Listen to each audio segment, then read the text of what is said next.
अपनी ऐसे मनमुखी साधन मत कीजिए, गुरु द्वारा उपदेशित हो, उसमें श्रद्धा रखिए। अपने ग्रंथों में अटूट, लेकिन अन्य का अनादर भी नहीं। अन्यत्र शास्त्र भी, अन्य भी शास्त्र आदरणीय है। जब दर्शन पढ़ाया जाता है तो हमारा चारवाक को पहले पढ़ाया जाता है, ऋणम घृत्वा घृतम पिबेत। चारवाक का भी अनादर नहीं है हमारे यहाँ, सबका आदर है। अनादर मत कीजिए किसी का, किसी की निंदा मत कीजिए। सीखने की प्रवृत्ति रहनी चाहिए।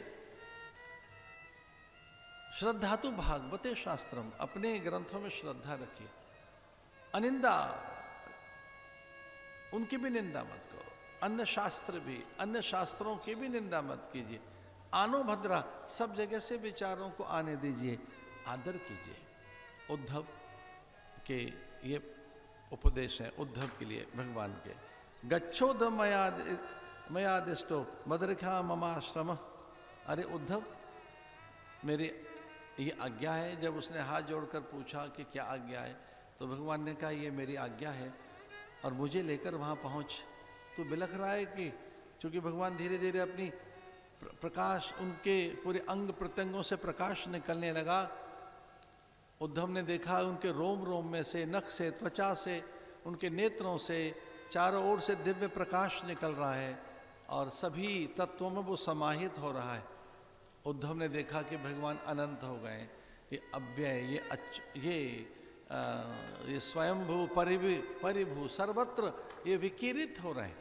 भगवान के शरीर में से अद्भुत अंग, उनके अंगों में से अद्भुत प्रकाश, विद्युत वर्ण जैसा एक ऐसी आभा, एक अद्भुत दीप्ति, एक दिव्य नवलता, और वो सर्वत्र सब में बिखरती हुई दिखाई दी। भगवान अपनी लीला संवरण कर रहे हैं। और उस काल में उद्धव हाथ जोड़कर कहने लगा कि आप अनंत हैं, सब में हैं, सर्वव्यापक हैं, सर्वम खलविदम ब्रह्म। अब तो सभी में है, सब आप हैं। ईशावास्य इदम सर्वम यत् किंचित जगत्याम जगत, सब में आप हैं। हे देव, कुछ आपसे अलग नहीं है, पर मेरे लिए आदेश। तो भगवान ने कहा देख, ये मेरा आदेश है। तो भगवान के शरीर में से एक दिव्य प्रकाश विकिरित हुआ चारों ओर, और भगवान ने कहा ये भागवत ज्ञान है, इसे ले। उस पोथी को मस्तक पे रखा उद्धव ने और चल पड़ा बद्रिकाश्रम की ओर। इत्यादष्टा मया लब्धा इच्छा लक्रंदया विदूता शेष कल्मशः, ऐसा आता है। सुशीला सतनेन्द्रिय,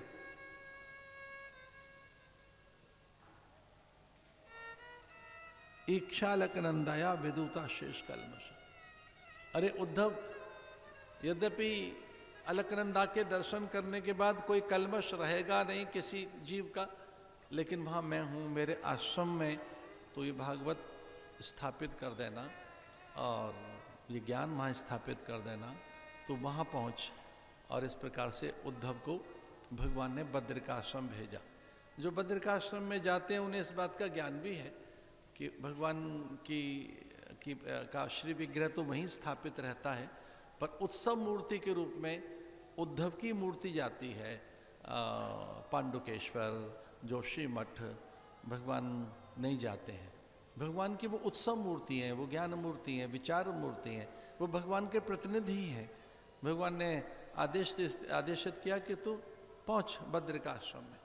तो वहाँ नर नारायण पर्वत के मध्य में केदार खंड, उस श्री क्षेत्र नारद क्षेत्र में, जहाँ भैरवी चक्र है, उर्वी पीठ है, जहाँ भगवान स्वयं बद्री ग्रहण करके तप किया, मेरे प्रतिनिधि के रूप में, मेरे उत्सव मूर्ति के रूप में तू वहाँ रहना, तू वहाँ तप करना। वो तप का स्थान है। तो उद्धव जी को तप के लिए और एकांतवास के लिए भगवान ने प्रेरित किया। और पूछा उद्धव ने कि मेरा वहाँ कार्य क्या होगा। तो उद्धव जी से भगवान कहने लगे, भगवान उद्धव जी को बोलने लगे कि जो मेरे भक्त आएंगे उनको ज्ञान देने का तेरा काम है, भागवत धर्म सुनाने का तेरा कार्य है, तो वहाँ रहना। भगवान स्वयं तप करने के लिए बद्रिकाश्रम में पहुंचे। बदरी कहते हैं बेर को। भगवान वहाँ बेर खाकर रहे हैं। लक्ष्मी जी को उन्होंने कहा हम तप करने के लिए जा रहे हैं, तो पूछा लक्ष्मी ने कि कहाँ? मैं बद्रिकाश्रम में, उधर हिमालय। तो बदरी माने स्वयं बेर बन गई, लक्ष्मी ही बदरी बन गई, उनके आश्रम में बदरी वहाँ की वनस्पति बन गई। उस विशाला नगरी में उद्धव जी रहते हैं, भगवान की उत्सव मूर्ति है। भगवान ने कहा आप मेरी मूर्ति रहेंगे, विचार मूर्ति, ज्ञान मूर्ति, उत्सव मूर्ति, मेरे प्रतिनिधि रहेंगे। एक इसका अर्थ ये भी है कि जितने संत हैं ये भगवान के प्रतिनिधि हैं, ये भगवान की उत्सव मूर्ति है, मंगल मूर्ति है, ज्ञान मूर्ति है, ये भगवान की आनंद मूर्ति है।